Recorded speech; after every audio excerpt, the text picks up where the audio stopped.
नमामि रामं रघुवंशनाथम।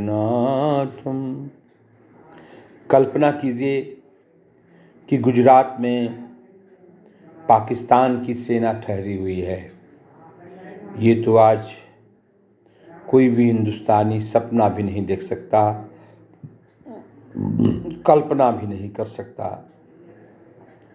कि दुश्मन की सेना इतनी करीब रहेगी। लेकिन जब आपको 1947 में जब अंग्रेज़ों से आपको ये देश मिला था, उस समय जूनागढ़ आप में नहीं था। ये तस्वीरें जूनागढ़ की हैं। आज जूनागढ़ गुजरात में था। आज भी जूनागढ़ गुजरात में है। और आश्चर्य की बात देखिए कि एक मुग़ल शासक वहाँ था, और लेकिन उसकी रियासतें जो थीं वो वहाँ के ज़मींदार जो थे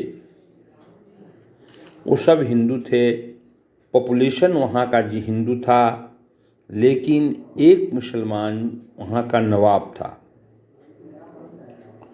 और वो मन बना चुका था कि हमारी ये जो जागीर है वो पाकिस्तान में मिलेगी और मोहम्मद अली जिन्ना के अंदर में पाकिस्तान के झंडे के तले इसकी परवरिश होगी। याद रखिए, मैं आपको कह देता हूँ, जब जो हिंदुस्तान मिला था गांधी नेहरू को, उसमें जूनागढ़ नहीं था। जूनागढ़ एक स्वतंत्र राष्ट्र था, वो स्वतंत्र देश था। वो चाहे तो हिंदुस्तान से मिल सकता था, वो चाहे तो पाकिस्तान से मिल सकता था। और जूनागढ़ के नवाब ने पाकिस्तान में जाना तय किया था। वो पाकिस्तान में जाने के लिए तैयार था। वो पाकिस्तान में मोहम्मद अली जिन्ना से बात भी कर लिया था। मोहम्मद अली जिन्ना कहते थे कि जूनागढ़ हमारा है, हमें दे दो, क्योंकि वहाँ का राजा हमसे मिलता है। ये बात जब सरदार वल्लभ भाई पटेल को पता लगी तो उन्होंने बीपी मेनन को गुजरात में भेजा। और बीपी मेनन गुजरात में जा कर के वहाँ पर जो छोटे छोटे जमींदार थे उनसे बात किए और कहे कि वहाँ पर उन लोगों से कहे कि ये जो मुसलमान शासक है वो आप जमींदारों को मोहम्मद अली जिन्ना के अधीन कर रहा है।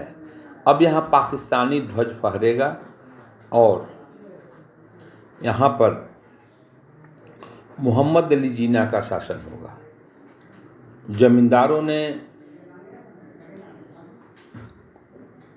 अपने नवाब के खिलाफ में विद्रोह फूंक दिया और कहा कि हम पाकिस्तान में नहीं जाएंगे, और अपनी एक सेना बना करके वह फतह करने निकल गए। और धीरे धीरे जितने भी उनके मित्र जमींदार थे, सब के सब लोगों की इस हुजूम में आकर के मिलते गए और कारवां लंबा चौड़ा बनता गया। याद रखिए कि जूनागढ़ का मुग़ल बादशाह पाकिस्तान से बात कर चुका था और पाकिस्तान में मिलने जा रहा था। ये गुजरात का जूनागढ़ हिंदुस्तान को नहीं मिला था। अगर ज़बरदस्ती होती तो नियम के विरुद्ध होता था। लॉर्ड माउंटबेटन बैठे हुए थे और ये सारी कहानी देख रहे थे। उस समय हमारे गृह मंत्री वल्लभ भाई पटेल की बुद्धि जगी।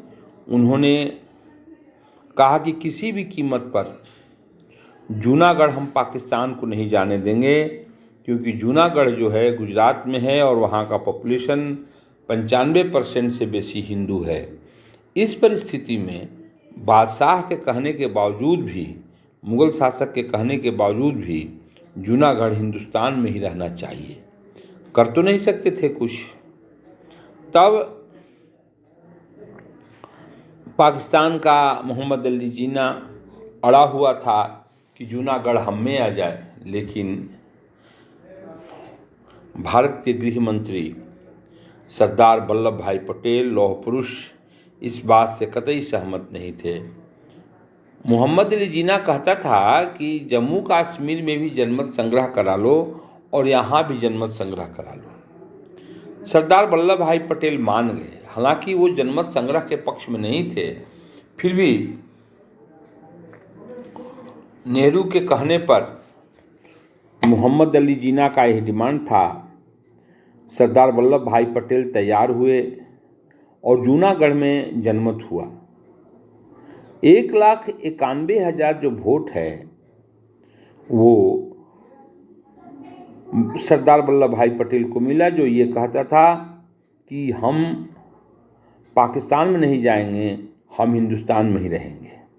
लेकिन 91 वोट मात्र मिला था जो कहता था कि जूनागढ़ को पाकिस्तान में जाना चाहिए। क्योंकि अब तो ये फैसला जनमत संग्रह से हो गया था, इसलिए सरदार वल्लभ भाई पटेल ने अपनी सेना भेजी और तुरंत जूनागढ़ को मिला लिया, अपनी रियासत में मिला लिया।